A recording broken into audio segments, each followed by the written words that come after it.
जय गुरुदेव। यहाँ तक योग सूत्रकार ने चित्त में विद्यमान वासना तथा चित्त का परस्पर संबंध दर्शाकर आत्मा को इन दोनों से भिन्न अपरिणामी कहा है।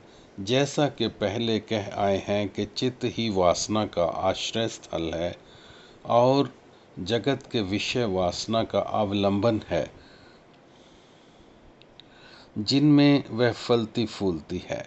जन्म, आयु और भोग इस वासना के ही फल हैं, जिनके अधीन मनुष्य जन्म लेता और नियत काल तक विषय सुख भोगता है। वासना, चित्त, अवलंबन एवं फल ये चार ही त्रिगुणात्मक हैं, जो गुणों के धर्मों के कारण भासते हैं। तीनों गुणों को भी प्रकृति के ही गुण अथवा धर्म कहा जाता है। प्रकृति भी कभी व्यक्त तो कभी अव्यक्त रहती है, अतः प्रकृति का दृश्य भी परिवर्तित होता रहता है। इस प्रकार दृश्य जगत सदैव ही परिवर्तित होता रहता है। त्रिगुणात्मक प्रकृति जब व्यक्त दशा में सत्यावत प्रतीत होती है तो इससे प्रकृति के धर्मों का भाव कहा जाता है। प्रलय होने पर जब प्रकृति अव्यक्त दशा में विलीन हो जाती है तब इसे धर्मों का अभाव कहते हैं। प्रकृति के धर्मों का अभाव होने पर वासना के हेतु फल, आश्रय, अवलंबन का भी अभाव हो जाता है। इसे वासना का अभाव कहा जाता है। किंतु आत्मा एवं पुरुष सदैव नित्य अपरिवर्तनीय है। अतः चेतन शक्ति अथवा शक्ति का चेतन धर्म भी व्यक्त अथवा अव्यक्त दोनों दशाओं में एक समान स्थिर रहता है, अर्थात आत्मा तथा आत्मा के स्वाभाविक गुणों में कोई परिणाम परिवर्तन नहीं होता। तथापि जब चित्त तथा उसके धर्म अर्थात वासना, वृत्ति, विकार, विचार इत्यादि में परिवर्तन होता है तब आत्मा उन्हीं के अनुरूप परिवर्तित होता हुआ सा महसूस होता है, भासता है। जिस प्रकार रक्त पुष्य के संयोग में आने से स्फटिक मणि लाल हो जाती है, केवल लाल प्रतीत ही होती है, उसे प्रकार आत्म तत्व भी परिवर्तित नहीं होता अपितु परिवर्तित हुआ सा भासता है। आत्मा एवं पुरुष स्वयं प्रकाश है, चित्त तथा उसमें होने वाले परिणाम प्रकाश है। जिस प्रकार जल पर प्रतिबिंबित प्रकाश जल के तरंगित होने पर तरंगित होता हुआ सा भासित होता है, वास्तव में प्रकाश तरंगित नहीं होता है, जल तरंगित होता है। इसी प्रकार आत्मा की चेतन शक्ति, आत्मा के स्वाभाविक गुण धर्म अपरिवर्तनीय है, किंतु परिवर्तित होते हुए इसे प्रतीत होते हैं। जिस मनुष्य को आत्मा की इस वास्तविकता का अनुभव हो जाता है, उसके लिए जगत विलीन होकर वह कृतार्थ हो जाता है। इस प्रकार चित्त से भिन्न आत्मा का अस्तित्व मानना, समझना एवं जानना ही श्रेयकर है। और योग दर्शन में ये भी बतलाया गया है कि परमार्थ लाभ प्राप्ति अधिकारी मनुष्य में सामान्य संस्कारी जीवों की अपेक्षा क्या विशेषता होती है, अर्थात चित्त में अतिरिक्त अन्य आत्म तत्व का अनुभव करने वाले मनुष्य की आत्म भावना निवृत्त हो जाती है। पूर्व जन्मों में मैं क्या क्या था, किस देश में किस प्रकार रहा, वास्तव में मेरा स्वरूप क्या है, ये शरीर पंच महाभूतों का सिंघल धातु रूप अथवा भिन्न है।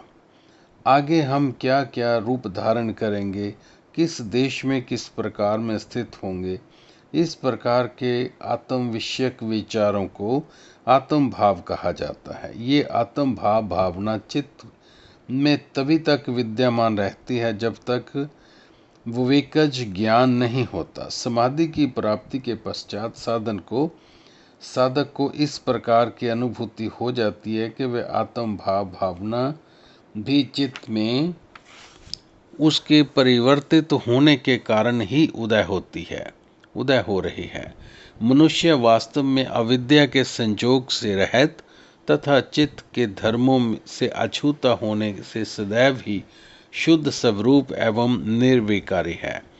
जिस मनुष्य को ऐसा ज्ञान हो जाता है उसको उसकी आत्मा भाव भावना निवृत्त हो जाती है। किंतु ये बात भी उतनी ही ठीक है कि जिस मनुष्य के चित्त में ये भावना विद्यमान होती है वही समाधि कैवल्य अथवा आत्म ज्ञान का अधिकारी है, और समाधि होने पर आत्म भाव भावना निवृत्त होकर उसे जिज्ञासुओं में विशेष तत्स्थान प्राप्त हो जाता है।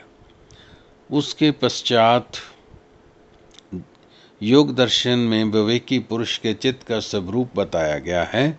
आत्म भाव भावना की निवृत्ति अथवा विवेकज ज्ञान के उदय होने पर विवेकी का चित्त विवेक भार से दवा होने के कारण कैवल्य साधना मुखी हो जाता है। विवेक ज्ञान से पूर्व चित्त का प्रवाह जगत के विषय भोगों की ओर था। जैसे जल नीचे की ओर ही प्रवाहित होता है, वैसे ही मन बुद्धि अहंकार इंद्रियां इत्यादि मनुष्य की समस्त प्रवृत्तियां जगदभिमुखी ही होती हैं।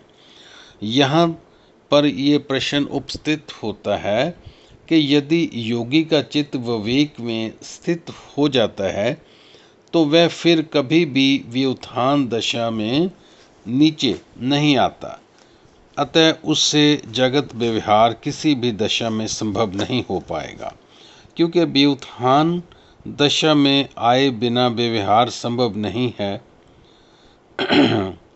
अर्थात यद्यपि विवेकशील पुरुष का चित्त विवेक ख्याति की दिशा में ही परिवाहित होता रहता है, किंतु पहले के व्युत्थान के संस्कारों के छिद्र अंतराल भी बीच बीच में आते रहते हैं। जब विवेक के संस्कार प्रबल होते हैं तब चित्त विवेक विमुख हो जाता है, किंतु पूर्व संचित संस्कारों के कारण जगदभिमुखी व्यवहार युक्त भी होता रहता है। इस तरह साधक के परमार्थ एवं व्यवहार दोनों चलते तो रहते ही हैं, पर बीच बीच में वे उत्थान होते रहने से परमार्थिक उत्थान में व्यवधान आ जाता है। व्यवधान के इन संस्कारों का नाश क्लेशों के नाश की तरह ही समझना चाहिए, क्योंकि पूर्व योगाचार्यों ने ऐसा ही मत व्यक्त किया है। जिस प्रकार योग साधना एवं जप तप से चित्त में विद्यमान क्लेश दग्ध होकर भविष्य में उदय होने की सामर्थ्य से हीन हो जाते हैं, इसी प्रकार योग साधना के द्वारा ही पूर्व के संस्कार भी क्षीण हो जाते हैं, उनकी अंकुरित होने की क्षमता ही नष्ट हो जाती है। कहने का भाव यह है कि सर्वप्रथम जैसे जैसे विवेक के संस्कार आते जाते हैं वैसे उसका तो चित्त में बहुत्या होता जाता है और व्युत्थान के संस्कारों का निरोध हो जाता है।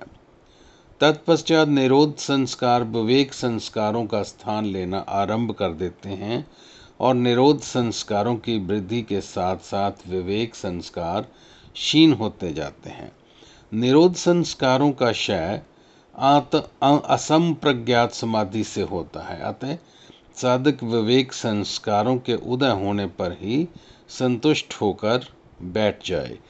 यहाँ यह स्मरण करना प्रसंगित होगा कि यह सभी स्थितियाँ शांति के प्रतिपसव कर्म के में जागृत होने के पश्चात ही होनी संभव है। साधक अपने प्रयत्न द्वारा तो और अधिक संस्कार ही संचित करता है। शक्ति की क्रियाओं में साधक का कृत्याभिमान न होने से संस्कारों का संचय बंद हो जाता है और साधक उत्तरोत्तर उच्च से उच्चतर आध्यात्मिक भूमिकाएं प्राप्त करता जाता है। जय गुरुदेव।